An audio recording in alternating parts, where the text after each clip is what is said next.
Hey guys, welcome back to Oz and Elsewhere. My name is Rebecca, and this week I'm recording the mid-year book Freakout Tag. This is something I wanted to do since I was a booktube lurker and I kept seeing all my favorite booktube celebrities doing this. And then now it's finally my turn. So, except I don't know if I found the right questions, but whatever. So, the first question is the best book of the year that I've read so far, and I have two favorites because I can't pick. The first is Normal People by Sally Rooney. This is my first Sally Rooney because I tend to get allergic to books that are really hyped up. And I was so overwhelmed with how much I love this book. I copied out 5 pages of quotes. I think Sally Rooney has an amazing way of capturing how we relate to each other, how people relate to each other, but also making it very specific to the characters and also to the characters and their class position, their position within society, where it's not just this is an abstract book about how we are to each other. It's very specifically about the way men and women treat each other, the way class difference affects relationships, the way popularity also affects relationships and the way you are perceived by others, because as much as we all want to say, oh no, if I love someone, I don't care what other people think, but most of us do care about what other people think. I want to read all the rest of her books and also read all the essays and critical thinking, but I mean actual critical thinking, not just the Twitter hot takes. And the second book that I think is tied for my favorite book of the year is The Bright Sword by Lev Grossman. I love this book so much, I wanted to revisit The Magicians, which I said I would at the very first video I recorded this year, and then I didn't. So that's how much my promises are worth, apparently. But I still really love it. I mean, I'm going to link to the vlog I did where I go into real deep about my thoughts about this book, but this is, I think, one of the best King Arthur retellings that's ever been published. It completely changed how I think about the Middle Ages, and I'm just so excited to foist this nearly 700-page stunner on everyone that I know who expresses remote interest. So the next question is, what is the best sequel that I read? And I don't actually, I had struggled with this one so hard because I don't read that many series. Okay, that's a lie. I don't finish that many series. I have a bit of a commitment issue with series, apparently. And it's a lot of first books, but also this year I've read a lot of literary fiction and literary theory and nonfiction, which isn't stuff that usually gets serialized. But I'm reading a lot more mysteries and thrillers for the summer. So I guess for this, I'm going to say the best sequel I read was Murder on the Ballarat Train by Kerry Greenwood. It's part of the Miss Fisher series, and I've read 4 of these installments. 3 of them were collected in a volume that I borrowed from the library.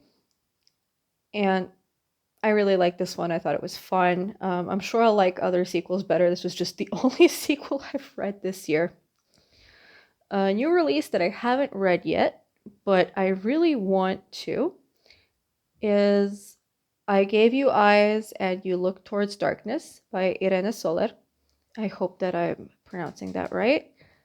So this is a book by a Catalan author, and it follows several generations of women after their ancestress made a deal with the devil because she couldn't find a husband. And I've read excerpts of this on a lot of literary sites that I follow. I think there was an excerpt published on Electric Literature, for example, and I was so captivated. The reason I struggled answering this question is I don't even bother following new releases. Like, I'll read literary press, but I don't really, and I add them to my 5,000 book want to read list on Goodreads, but I don't follow this with much regularity because I live in Serbia. We don't get new releases here, not for a while. And when we do, they're really overpriced. So I don't even really bother with this until they show up on my old American library hold system. But this book I actually really do want to read, and I want to figure out a way to read it that does not revolve around Amazon or me spending money that I don't have. The next question is what my most anticipated read for the rest of the year is, or most anticipated release, and that's Katabasis by RF Kuang. I've read every single thing RF Kuang has published so far, so I guess this is my most anticipated. Again, I don't really anticipate new releases for the same reason I mentioned above. A lot of my reading comes through the library system or whatever's available here in Serbia, and that's not going to be the latest releases. But we'll see if I'm able to get my hands on this at some point. The biggest disappointments, this is going to be mean. So I mentioned this in my previous video on Emily Henry. I did a series on reading all Emily Henry books published by up until the beginning of this year. That was my last video, and People We Meet on Vacation was maybe my most disappointing read of the year because people were hyping Emily Henry so much, and then I went into that and I just found the book irritating. I found the dual timeline to be slowing things down way too much. I found the characters extremely annoying, and the only reason I wanted them to get together was so that they wouldn't inflict their awful personalities on other people in the universe. It was a case of you deserve each other, but not in the positive sense, in the negative sense, like you're the worst ever. And I don't know, I feel very strongly. Also, I know I mentioned this in the last video, but Poppy making a comment how she's a 3-shower-a-week person. I really hope that refers to the fact that she only washes her hair 3 times a week. But if it's like, I only bathe my body 3 times a week, I don't want to start hygiene discourse on my channel, but that just annoyed me so much. And the other book I was really disappointed by is this book, Kantika, that I bought while I was in the States in the fall last year. I wanted to read it. It had been on my to-read list because it follows a Sephardic Jewish family in Istanbul, and that's a bit of history that I know doesn't get published in kind of contemporary Anglophone literature as much. But this book, also the cover is beautiful. I am a little bit superficial, especially when I finally get released into bookstores that have stuff that I like in alphabets that I can read. However, this book taught me just how much can go wrong with family sagas, to the point that I nearly recorded an entire video about it and then decided I didn't want to because it just felt like a lot of negativity tagged to my channel. I love the multi-generational family saga novel, but I don't love it when it's done poorly. And in this case, it was done very poorly. And I think the main reason is that it is very transparently drawn from the author's own family. And she says so in the back, in the author's note. But that means it gets told not as a novel, but as a family's memoir, including incidents that I'm sure were retold in the family and really mean a lot, but that to the structure of the novel didn't do anything and didn't really make any sense and didn't make the characters growth. There's also, because I mean the author is writing about her real family members, you can tell that the flaws were added just so, oh yeah, they shouldn't be paper flawed, but she doesn't want to make them actually problematic or have them have any actual bad sides. It's just, oh, this person's flaws, they care too much or they're misunderstood. And it was very clear the author is way too close to the subject matter to write a compelling novel. Had it been a straight memoir, maybe it would have been better, but this way it was just like, if I'm not part of the author's family, so I didn't feel like I cared. And I think that's a lesson that anyone writing a multi-generational family sagas inspired by their own heritage should really think about. It's okay, take inspiration from family saga, but remember this is a novel, not a family memoir, and it's going to be read by people that want to read a novel, and it should be written as such. On a more positive note, the next question is the author was the biggest surprise. I have 2 here again.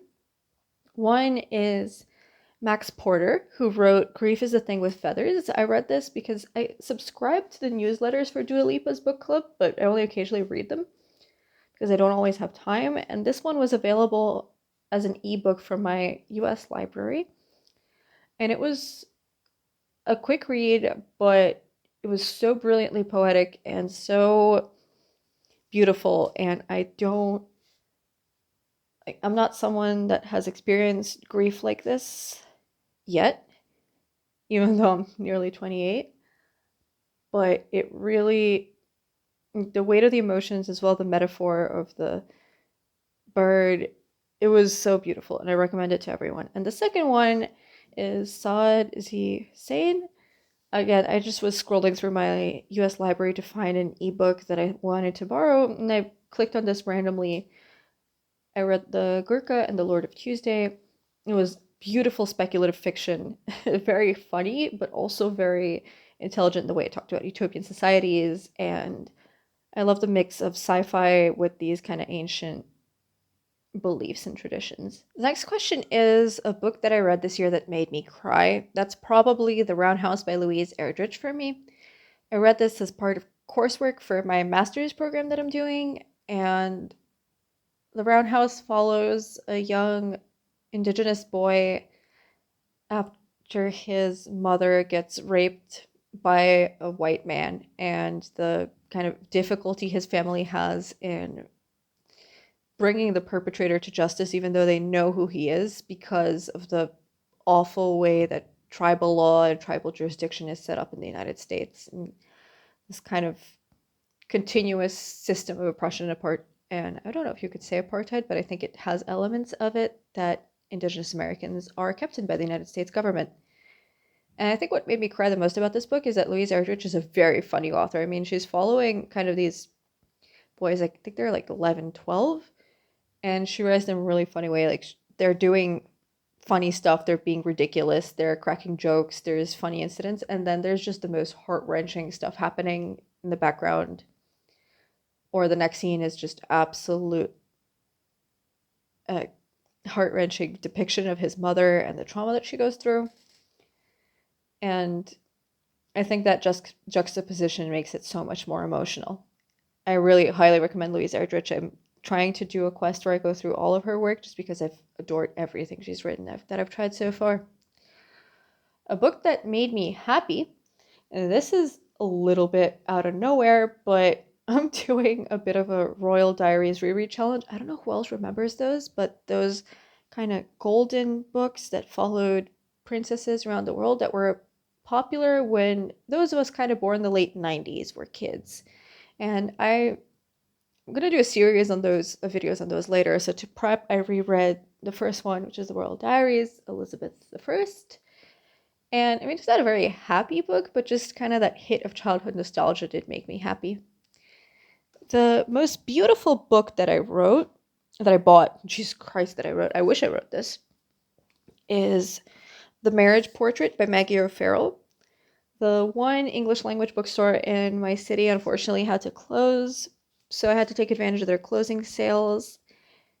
And I picked this up, and this is also the first entry on my list of books that I really need to read before the end of the year. The second one is Dune by Frank Herbert, bought from the same bookstore. This is also I think the first book where I've ever bought it after the movie adaptation. I'm normally the person that reads the book before the movie adaptation. So this is going to be interesting. I can't wait to read this. I'm probably going to do an entire reading vlog about this, so stay tuned, maybe even next month. So I think that's it for the mid-year book challenge. I'm pretty happy with my reading year so far. According to Goodreads, I've read 50 books. According to my paper record, I've read 46 or 47. So I think Goodreads has been counting certain books twice, which is really annoying because I feel like I'm cheating. But it's been a very good reading year so far after like 3 years of being in a reading slump, or reading way less than I normally would. So I feel great about that. It's slightly less great when I think that it's because I've been like severely underemployed this year, but you take what you can get. I've also read a lot of really good books. I think I've really branched out in terms of the genres that I've read. I've managed to get back to posting bookish content on here, even though I still need to work on making my TikTok and my Instagram more regular. Especially the Instagram. Good God, I'm terrible at posting on there. So I don't know if there's a question on the tag that I just didn't notice, but it's probably going to be my non-specifically page count related goal is to be a lot more intentional. Not just because I like attention, because I do. And let's be honest, most of us are making these videos because we like attention. But because I want to be a bit more mindful about the books that I'm reading. One thing I noticed is that to fill out this challenge, I actually had to go through my Goodreads to remind myself about which books I've read, because I've read so many that they kind of started blurring together. So I'm hoping to put a bit more effort to my bookish content to prevent that from happening the rest of the year. So this has been my tag. I hope you'll stick around. Another video is coming in 2 weeks unless I get lazy again. And as always, like, subscribe, and follow me on other social media. Same name everywhere. Bye.